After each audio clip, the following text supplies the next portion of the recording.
future. There are no people in the future. No people at all. There are no people in the future. Where did all my people go? There are no people in the future. Let me try my people call. Where are all my people?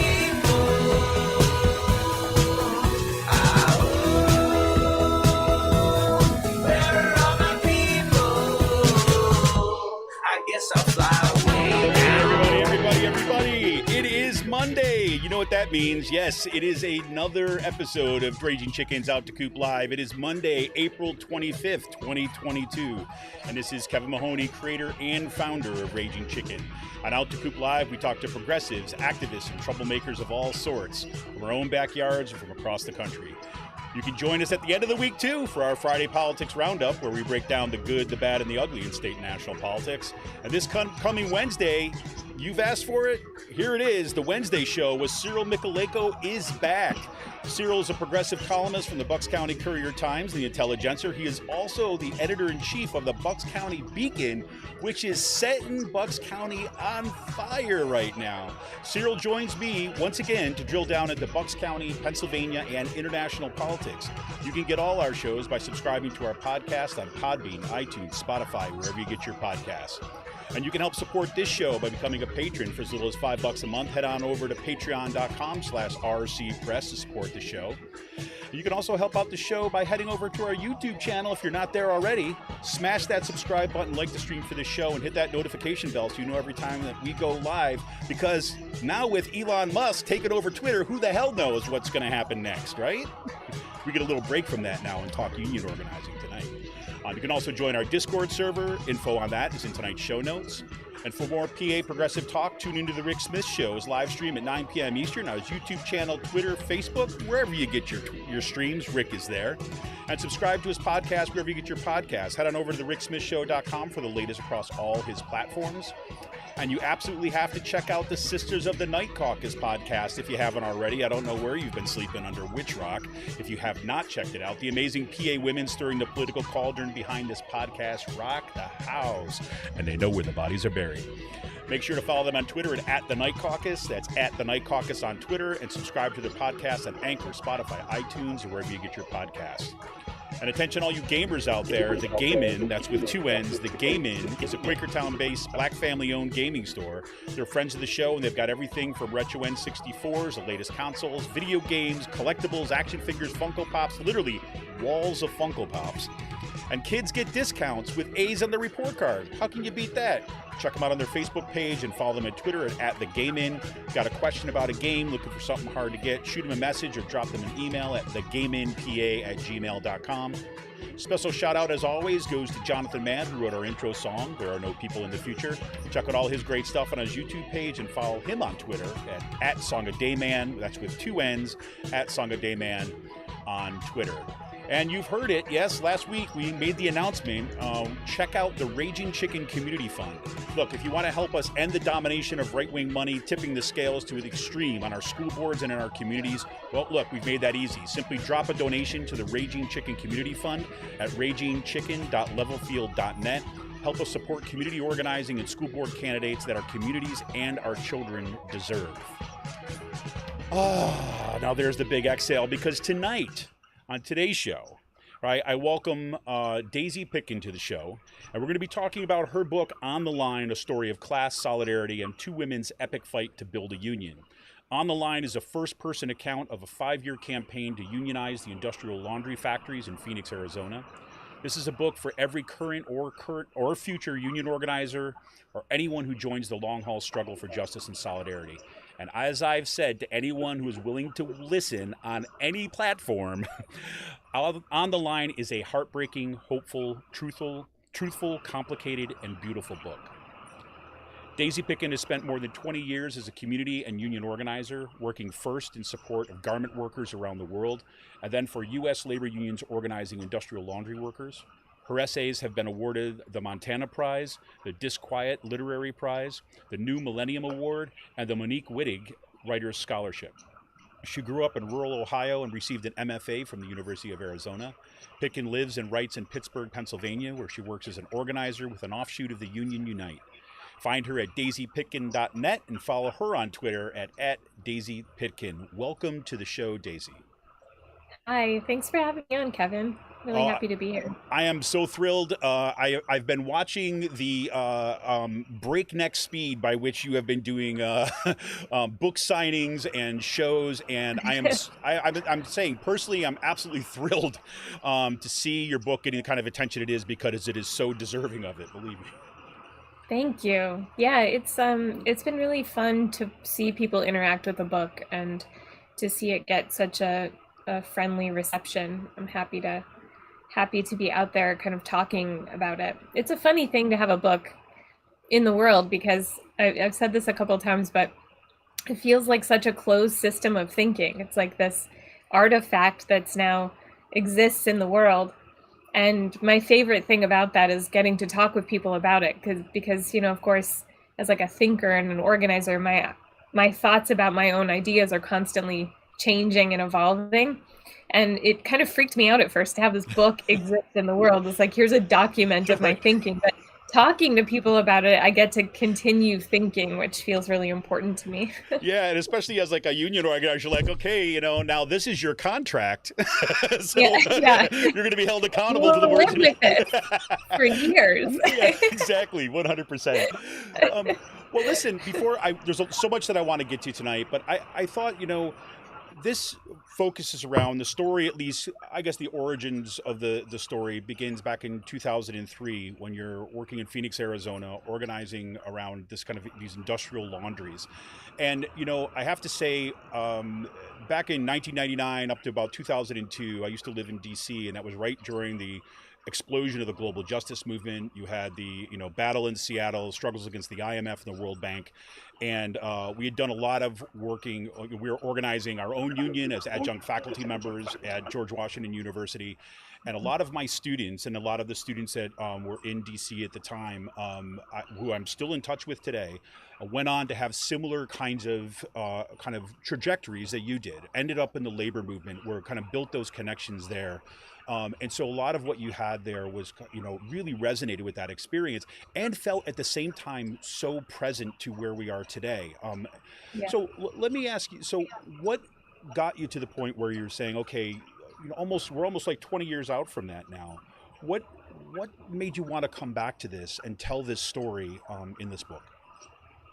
I think it's interesting that you reference that kind of anti-globalization movement in the late 90s and early 2000s, because that was my experience. I was in Seattle. I was working for United, not working for them, but there was a United Students Against Sweatshop chapter on my campus, and I got really involved in anti-sweatshop campaigns, mainly concerning the conditions under which college apparel was made, and started understanding power in a different way around that time, because I was doing some organizing where it felt like students should have and did have some power. We were the ones who were going to buy college apparel or not, right? Yep. And I was in Seattle. After college, I started working for a short time for a group called the Campaign for Global Justice, or for the Alliance for Global Justice, and an organization called the Campaign for Labor Rights, which was working with grassroots activists across the U.S. to show up and show solidarity for workers internationally who were producing garments that were sold in the U.S. So, like, for example, garment workers in Guatemala in a factory called Chemtex went on strike because they were trying to form a union. And they were facing a lot of oppression and violence, quite frankly. And they made denim that got sold at Gap. So we had, I helped to coordinate activists across the U.S. to show up at Gap stores and hand out informational leaflets to support these workers in Guatemala. So that's kind of where I come from too. Those anti-globalization kind of movements and networks. And I felt, that there was a real movement there. There was a moment that, at least as a very young person at that time, I was in my late teens and early 20s, I really believed that something was about to change working in those movements.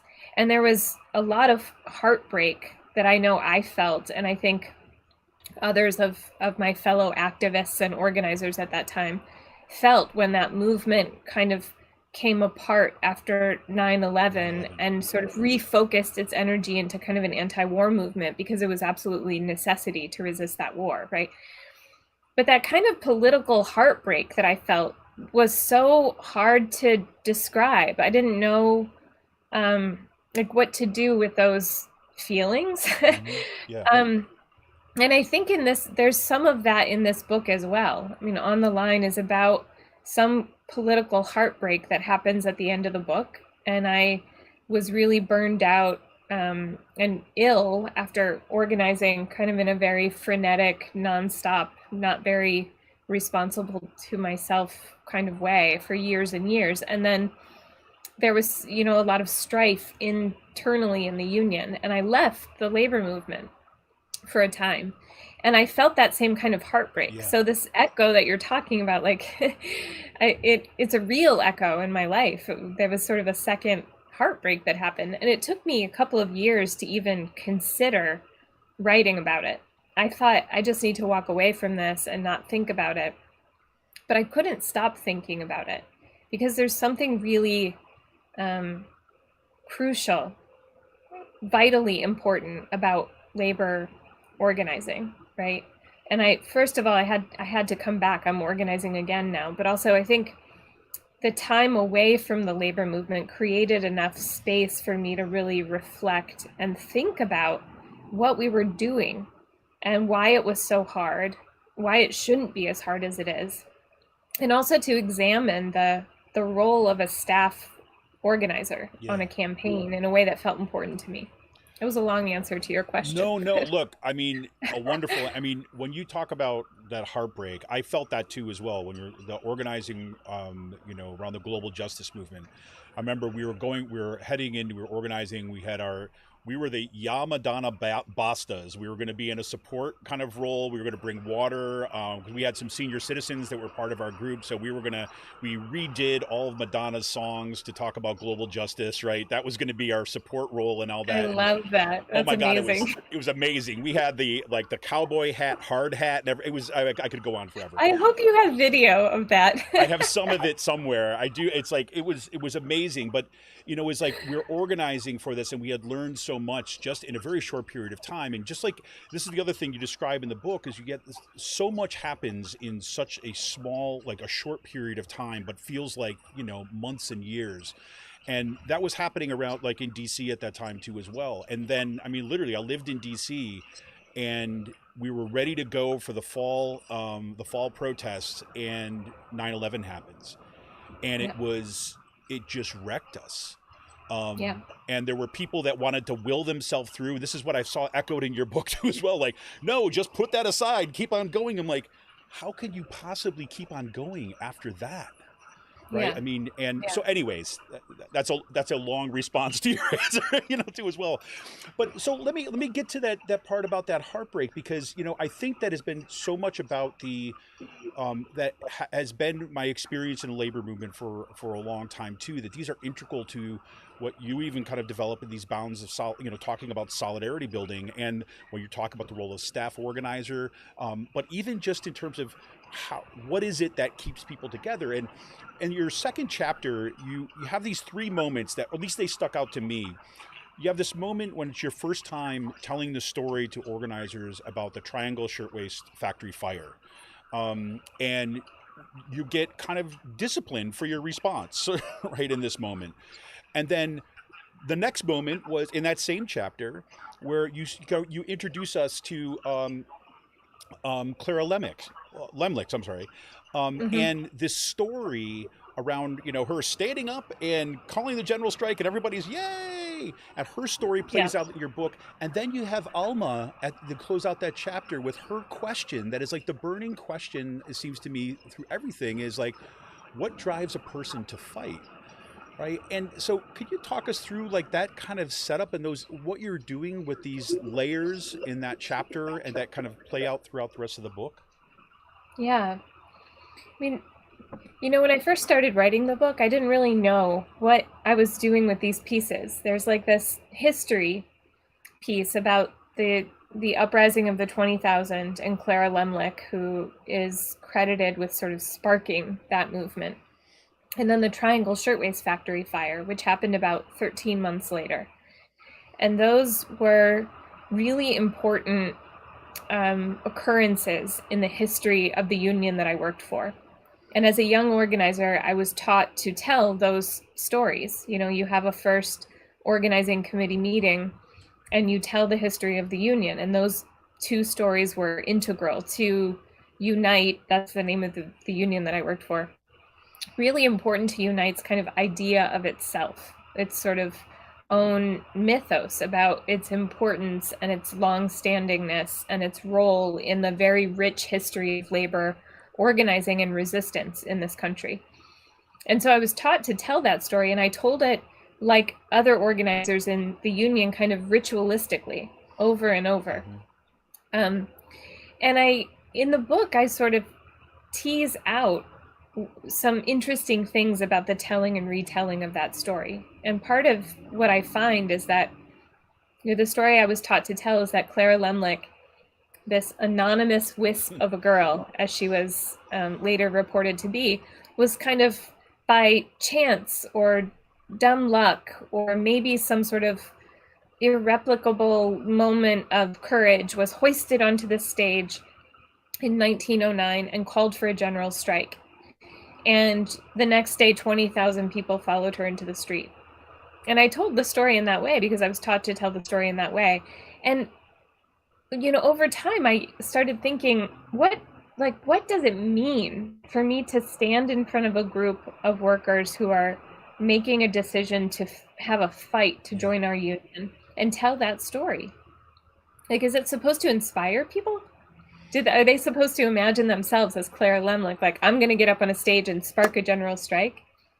I don't think so. I don't think it works that way in telling that story. Practically, if I stood up in front of a bunch of strangers and called for a general strike, would people follow me into the streets? Right. I don't think so. It's crazy. And of course, it didn't really happen that way, right? Like, Clara Lemlich was an organizer. She was a worker leader. And she, you know, in the years before that moment, spent day after day organizing strike committees at almost 500 shops across New York. And on that day, when she was hoisted up onto the stage, everyone there knew who she was.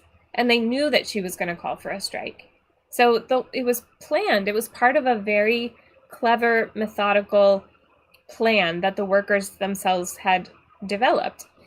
And we strip that story in the telling of it from, we decontextualize it from the very hard work of organizing, which Clara did very well, which is why the strike was successful by and large, right? So I feel like I put that story at the beginning of the book because the book itself is a story about the very hard work of organizing. It's not going to be decontextualized from the grind that is organizing, the boring, repetitive tasks of making the leaflet copies, debriefing at 10 p.m., fixing the wall charts, driving around in circles, trying to visit your coworkers, setting chairs up for the meeting, and then cleaning up after the meeting. And I think it's twinned with that moment in the book where Alma, who's really the main hero of the book, where she asks that question at the training, like, what is it that drives some people to fight? Like, why am I so willing to fight, is what she was asking. And some of my coworkers are too afraid. Why? And I think it's because that the daily grind work of organizing that Alma was really willing to do and did a lot of, right? That's where the union is built. That is what drives people to fight. It's like, it's not those more cinematic moments where Clara Lemlich is standing on the stage or, Norma Ray is holding up the union sign. Exactly. The union's not built in those moments. It's built in the time that people put in with each other to trust each other and care about each other and form solidarity with each other, right? And then witnessing their own capacity to do that work changes them. There's like, it's a transformative process. So to me, that's what those two pieces are doing together in the book. And that's why they come together in that second chapter in that way. Yeah, and I just think in such a way that you find yourself, again, I don't want to like, no spoilers here for the remainder of the book here, because I want people to buy this book and read this book because it's freaking amazing. But is that question and the questions that I felt on my reading of this was kind of brought back throughout the book, and we're kind of revisiting these questions continuously. And I like what you say there too about the grind, right? It's just the daily work. And I find it so interesting that I recall hearing that story in the way that you first told it, right? I mean, about Clara Lemlich, that, or this is who she was. She stood up there and everyone went out. It's the same way that we're asked to kind of think about Rosa Parks. It's the same way that we're asked to think about any kind of major kind of social transformation. And it's what's lost in that is precisely the kind of just the skills, the skills and the baseline knowledges of what it actually means to organize. And I couldn't help but think, and again, I don't want to get us too far away from the book here, but I'm thinking about all the movement to get Obama elected to office back at for his first time round, and there was this big surge and people were out there and mobilized to get him out there, and then he gave us the okay, I got this, and everybody went home. It's like, because we learned that story in history, right? We learned that story that, now that one person got up there and all the problems are solved. When all that kind of, what goes into organizing was what really got him even there. So it just seems that this is one of these recurrent histories, but we need to know this story that you're telling if we're going to build power, just like we see these stories that are emerging now and the kind of union organizing that's happening right now. Yeah, I think that's really right. I mean, movements sort of beget power, and then other movements as well. And I think that, the movement has to sort of continue to build power and create pressure and hold our heroes accountable, right? 100%. And our heroes should be the people, the organizers who, the worker leaders and, in other organizations, other kinds of grassroots leaders who end up being held accountable by the movement because they come from the movement, sort of a better pairing than finding a hero and organizing around the hero and then hoisting the hero onto the stage and expect them to remain accountable to a movement that they didn't come from. This seems like an ill-fitting narrative, and we can write a better one. Absolutely. Well, and that gets us right to, as you said, who's really the hero of this book. And you have Alma, who is a worker organizer leader that you worked with in Arizona when you're organizing these kind of industrial laundries. Can you give people a little bit of context of, what was the goal here? What are these industrial laundries, and how that kind of relationship with Alma kind of was how it started, what it kind of emerged from that, and why that became such an important center to your story? So the union that I worked for, Unite, was kind of a small but very scrappy organizing union. And they were not afraid to take really bold experiments and see what could be organized, right? And so this was the early 2000s, and Unite decided that they were going to see what it would take to organize workers in the industrial laundry industry in a red state. Could it be done? And they looked at Phoenix, Arizona, which, is a place where possibly the greatest number of odds were stacked against this organizing project, because it was a deep red city in a deep red right-to-work state. We're talking Joe Arpaio country, right, where Joe Arpaio is the sheriff of Maricopa County, in which Phoenix resides. And he and his posse, literally, he called them his posse, literally, posse, were roaming the streets of Phoenix looking for people who they thought might be undocumented and demanding papers from them and arresting them. It was a really inhospitable place for immigrant workers, and purposefully inhospitable. Hostile, I think, is probably a better word. And workers at industrial laundries at that time were, by and large, immigrant workers from Mexico and Central America. and we're women. So sort of layers and intersections of vulnerability. And industrial laundries are also not the easiest places to organize for a whole other slew of reasons, but one of them being that they tend to be invisible. People don't know that they exist, but they do. In every city and major community in this country, there are massive factories full of hot, heavy industrial equipment where hundreds of workers work, washing linens that come from hotels and hospitals and restaurants. And Alma worked in one of these factories. Unite's project was to see if we could get to majority union density in this industry in Phoenix. And they sent a team of young organizers there. I was one of them.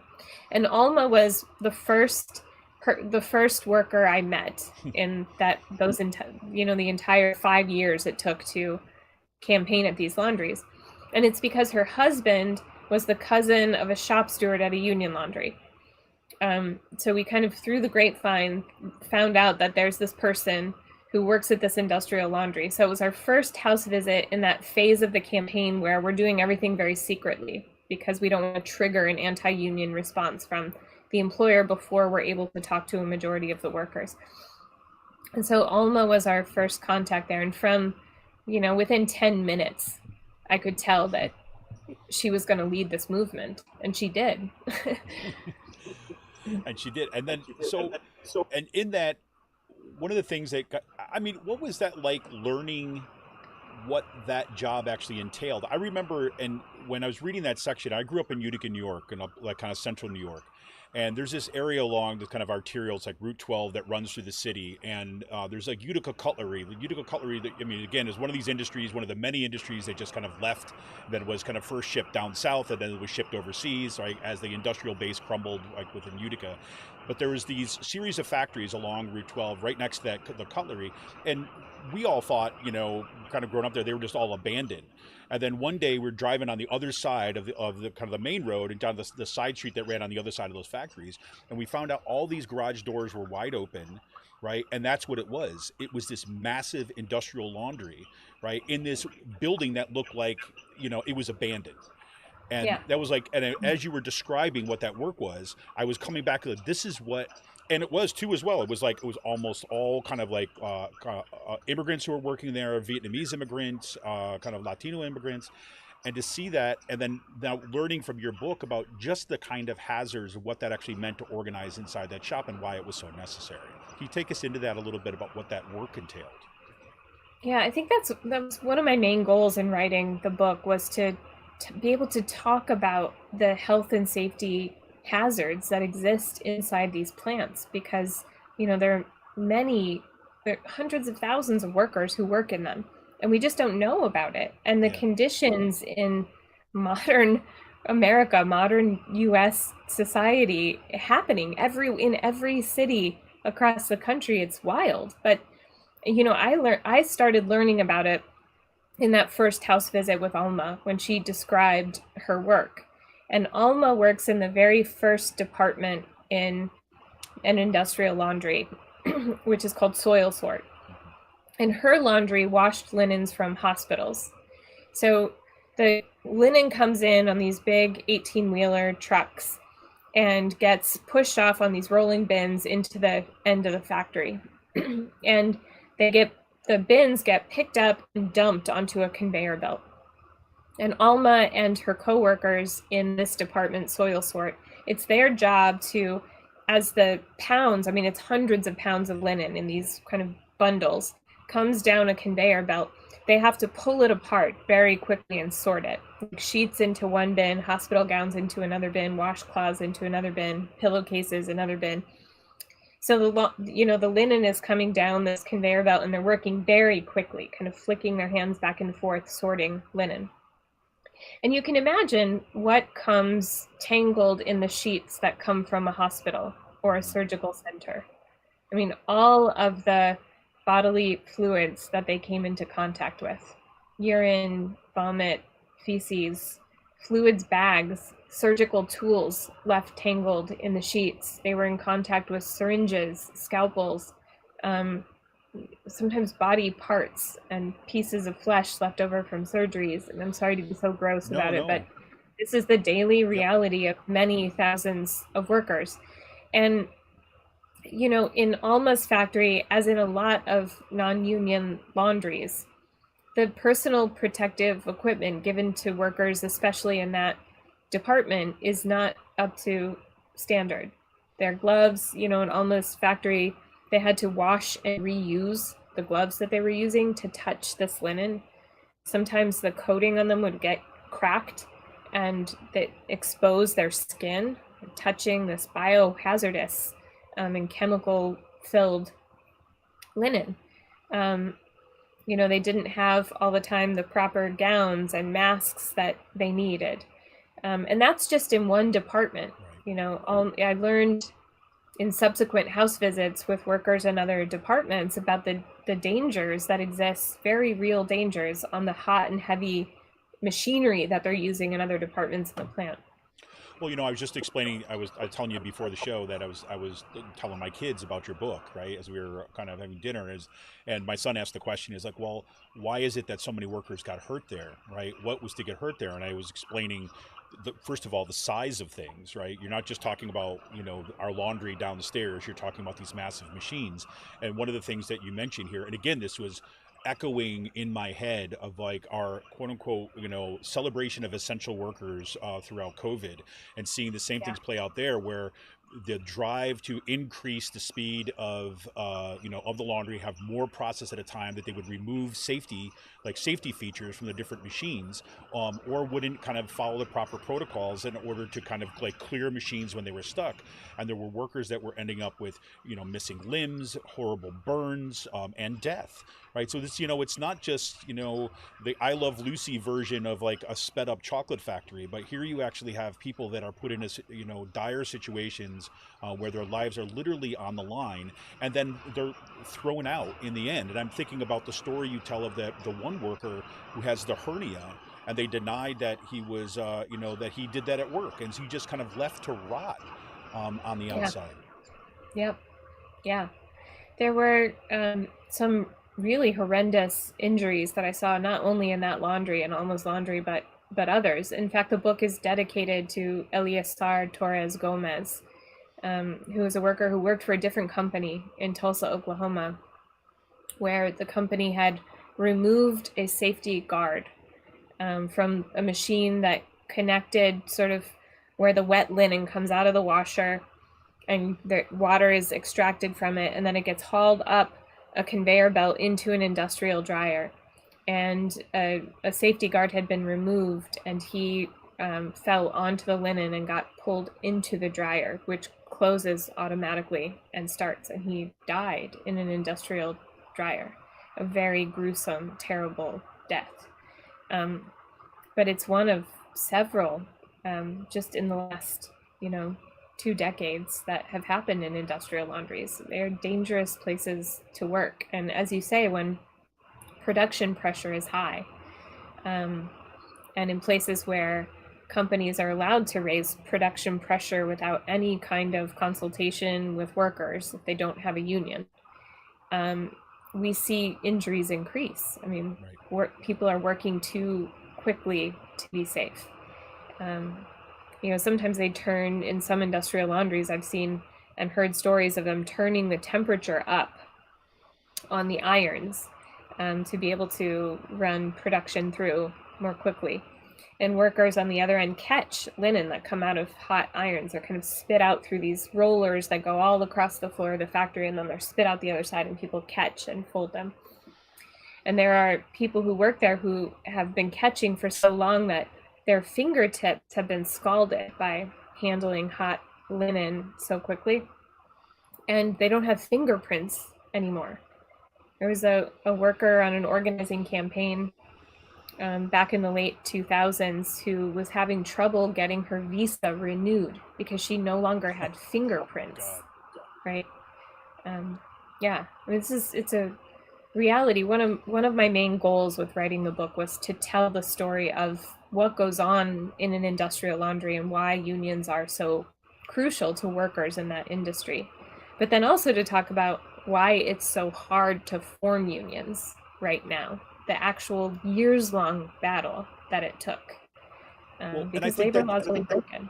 Yeah, I was just going to ask you exactly that issue, because here you have, the story of Alma working with an amazing organizing committee, and this is not a story of kind of like, oh, and then a week later they got a union, hooray!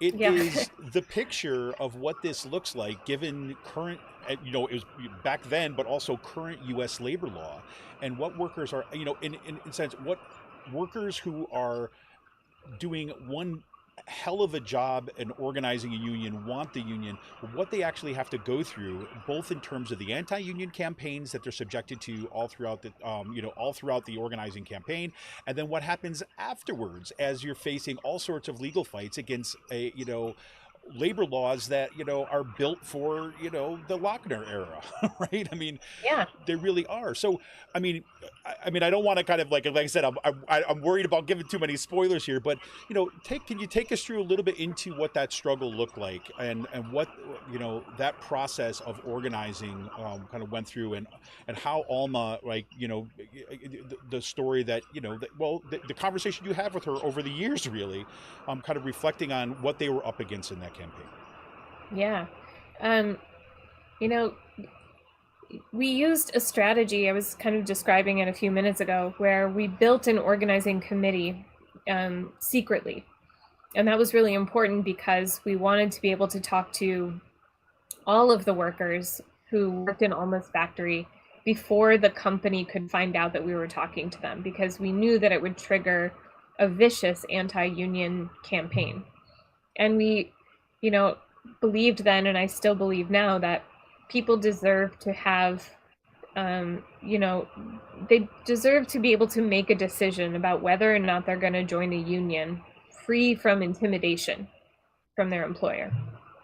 They already, I think, before the company starts campaigning, there's intimidation just sort of built in to the power dynamic between a boss and workers. Workers, by and large, know that their boss is not going to like it if they form a union. And that's a scary proposition, right? You know that you're going to be up against a fight. But it's still easier to make the decision before the fight actually starts happening, right? So we built this kind of secret committee, and then built a list of all of the co-workers in Alma's plant and contact information for all of them. And then over the course of 48 hours, we tried to visit 220 workers in their house over the span of a weekend before the plant supervisor was going to be back in the plant on Monday morning. And we did. And a majority of the workers signed cards saying that they wanted to form a union. And, there was a time under labor law when that would have been enough. Workers, a majority of them sign union cards, and you bring them to the labor board, and the labor board says, well, it looks like you have a union. And now the company should bargain a contract with you. And that's what should still be happening. But instead now, one of many loopholes, I think, in current labor law that are so big that companies can and do drive buses through them. Mostly buses in the form of multi-million-dollar anti-union consultants, right? But one of the loopholes is that now a company can say, we want to have an election because we don't believe that the majority of the people signed cards, or we don't believe that they meant it when they signed cards, or, so they can force an election, and they almost always do. They almost never voluntarily recognize a union based on cards alone, even though they could, still written into labor law that they could. So in Alma's factory, majority of workers signed union cards, and then Monday morning, the company started campaigning. And we filed for a union election. The NLRB held one actually pretty quickly in this grand scheme of things. In the current campaign I'm working on, it's months and months, but on that campaign, it was 3.5 weeks. That's remarkable. We just had to last 3.5 weeks. But the company campaigned so hard, they admitted later in court to holding over 200 captive audience meetings during that 3.5 weeks. Partway through the anti-union campaign, a few days into it, in fact, Alma and her coworkers signed a petition trying to tell the company, listen, we have formed a union Just leave us alone. Let us vote. Stop your campaigning. Stop your harassment. Stop surveilling us. Stop threatening us. We don't want to hear it, you know? And the idea was that a delegation of them would bring this petition to their bosses. And the delegation grew so big that it effectively shut down the plant. They staged kind of an impromptu work stoppage. And the company was so freaked out, they fired Alma and some of her coworkers on the spot. Fired them. Which was, you know, that's not legal. No, that's a problem. Organizing. But, you know, if you're a boss and you want to avoid having a union because you know that it will forever change the balance of power in the workplace and you're used to having all the power. So if you're a boss and you want to continue to have all the power, you want to bust the union. And, you know, by and large, the greatest penalty that is leveraged against you if you are months and months and months later through a very long legal process through the NLRB, if you're found to have broken labor law, more often than not, what you have to do is put up a posting in the plant that says, like, we broke the law and we'll try not to do it again. That's like, I mean, that's pretty severe. I mean, it's like, it's terrifying. I'm sure that scares every multi-billion-dollar corporation into not breaking labor 100%. law. We're talking like sitting up straight at nighttime, night sweats, whole deal. Yeah. I know, it's the stuff of corporate mayors. You know, that's the worst penalty. They also had to give Alma her job back. No spoilers, but she, you know, she went back to the laundry because they broke the law very egregiously. Anyway, the story doesn't end there. We won, we lost, we won, we lost, we won. That's the story. It's incredible. I mean, it's an incredible story. And, you know, look, and this is where I encourage everybody, seriously, is that, and, you know, I'll spill the beans now, is that, you know, kind of in the coming days, we're going to do some, a little bit of giveaway. For here at Raging Chicken, so you can get a chance to kind of grab one of Daisy's books on us. That's great. Yeah, just like, I mean, any way that we can get, you know, help kind of boost a little with our audience, get you in this, because it's just an incredible book. Well, listen, I know we're running up against it, but I don't want to leave without talking about the moment that we're in right now, because, you know, on the one hand, I hear echoes at exactly of your story, what we were talking about before. And we saw this Amazon victory, which was freaking amazing, right? We see Chris Smalls kind of like, you know, basically getting his due after being called inarticulate and, you know, every other thing that you could be, every other racist dog whistle you could possibly give for that guy. Him and that committee organized that union. But, right, in many ways, you know, there's a cautionary tale in your book, right? And the cautionary tale is like, that's huge, but the fight is right in front of us now. We're seeing that also now in with Starbucks, right? That's getting the recognition and the bargaining for that first contract.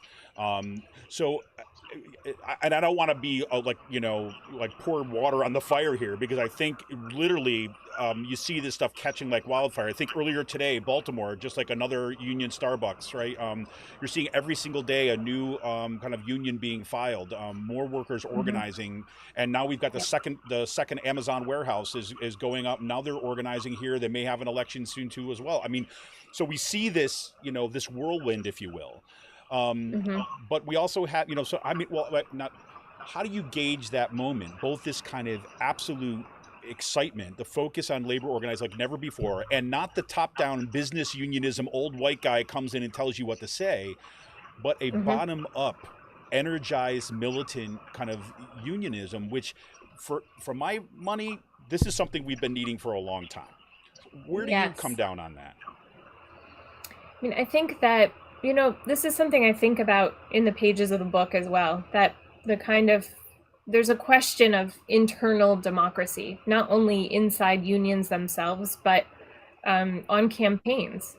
And I think that the groundswell that we're seeing right now, workers organizing themselves and each other in multiple industries in every region across the country, it's something I didn't think that I would see in my lifetime. Like, I'm really deeply moved by it, and I feel incredibly honored to get to support groups of workers as they're going through these fights. And I think that it speaks to what we were talking about earlier about what is it that actually drives people to fight? What is the substance of solidarity that they build together? And I think when we see organizing fights that are led by workers, what they're doing is the work of organizing together. And they're building solidarity and trust with each other while they're doing it, you know? And as a staff organizer, you know, I have to sort of make sure that whatever experience and expertise I have, my job is to democratize that experience and expertise. Whatever skills I have, my job is to get it into the hands and minds of workers who are organizing themselves and each other as quickly as possible, and then to get out of the way so that they can do the work of union building. Because then the momentum that is growing right now really cannot be stopped, right? Because it's their momentum, it's their solidarity, it's their movement, it's their union, it's their contract. And to me, that's the most important thing right now. You know, one of the organizing committee members that I'm working with here in Pittsburgh a few weeks ago had an analogy that I really like for describing this moment. Because we were talking about how it feels like the corporations that we're up against right now, that workers are up against right now, don't quite understand the momentum that they're facing. And they're pulling from like the same old playbook of anti-union tactics, and it's kind of not working. And in some cases, it's actually backfiring. And he said, you know, it's like they're facing this tidal wave, and they're standing there squirting at it with water guns. Like everything they do just kind of adds a little bit to a force that's coming down on them. Like they really don't understand the nature of what's happening right now. And I think that that gives workers who are already discovering their own power even more power. Yeah, you know, I heard this, you know, there's one of the stories about Chris Smalls and his original kind of organizing crew. And when the anti-union campaign started really ramping up, you know, because, you know, Amazon spent $4.3 million or whatever for just to kind of the anti-union campaign, just like less than a year. And, you know, they said, like, this outside force is coming in to tell you what to do. And they're like, you mean Chris? Right? They're like, you mean like that guy worked right next to me. Like what are you talking about? The guy who tried to get me protective equipment. Well, you guys, what you mean that outside force? The guy who's feeding me at the bus stop right now? That guy?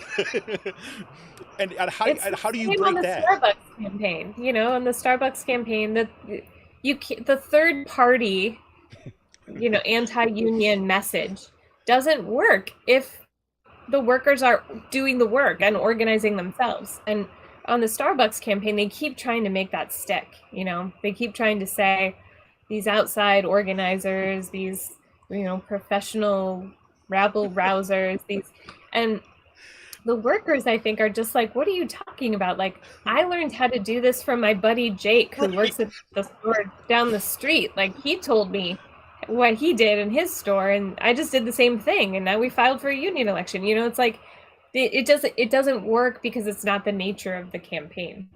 Right, 100%. And I this is what I love about the Starbucks campaign too, because you're talking about these small relatively small workforces, right, that are unionizing, and they see outside force, they're like literally like looking around you like, you mean her? You mean like or him, right? You know, it's like, which one's the outside person that I've been working with for 2 years, because they've done a hell of a job hiding it up until now, you know? It's like, like who are these invisible, like these ghostly figures you keep talking about haunting our campaign? It doesn't make any sense to them. 100%.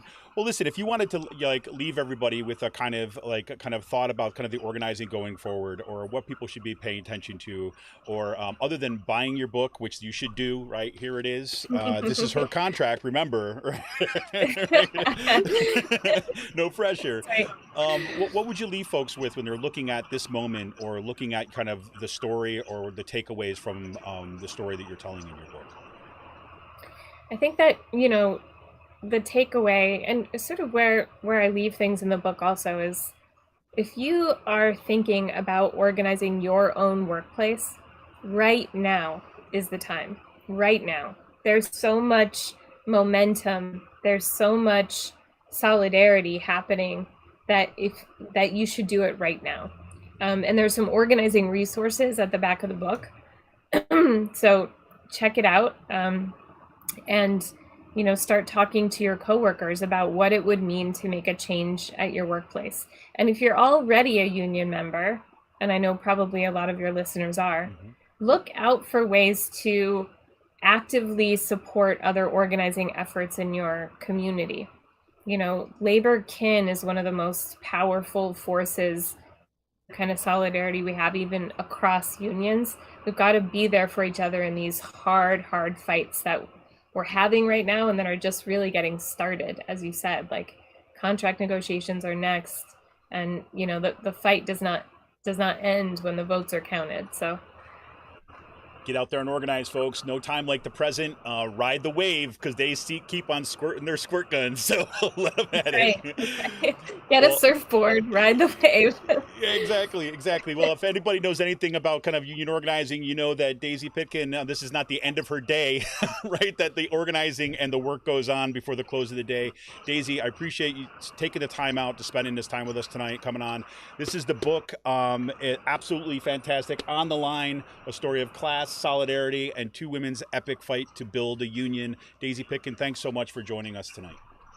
Thank you, Kevin. Have a good night. All right, everybody out there and organize. That's your marching orders right now. That's right. This is Kevin Mahoney, editor and founder of Raging Chicken. Don't forget to join us Wednesday. Cyril Mikoleko is back for the Wednesday show, and we'll be back for our Friday Politics Roundup. See ya!